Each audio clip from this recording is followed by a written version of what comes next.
এক জঙ্গলে বাস করত এক চালাক বানর। সে গাছে গাছে লাফিয়ে বেড়াত, মিষ্টি ফল খেত আর আনন্দে সময় কাটাত। একদিন এক কুমির নদীর পাড়ে এসে বলল, বন্ধু বানর, তোমার ফলগুলো দেখতে খুব মজার, একটু দাও না।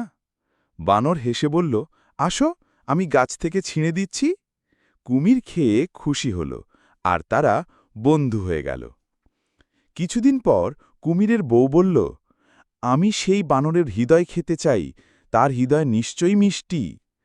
কুমির দুঃখে পড়ে গেল, কিন্তু স্ত্রীর কথা ফেলতে পারল না। সে একদিন বানরকে বলল, বন্ধু, আমার বাড়ি চলো, খুব মজার কিছু খাওয়াবো।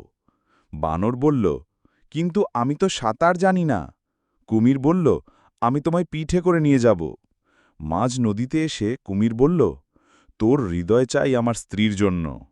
বানর হেসে বলল, ও, কেন আগেই বলনি? আমি তো হৃদয় গাছে রেখে এসেছি, ফিরে চলো, নিয়ে দিই। কুমির সরল মনে ফিরে গেল। গাছের কাছে পৌঁছতেই বানর লাফিয়ে ওপরে উঠে বলল, হা হা, বোকার রাজা, হৃদয় কি শরীর ছাড়া রাখা যায়? কুমির লজ্জা পেয়ে চলে গেল, আর বানর আনন্দে গাছে গাছে লাফিয়ে বেড়াতে লাগল।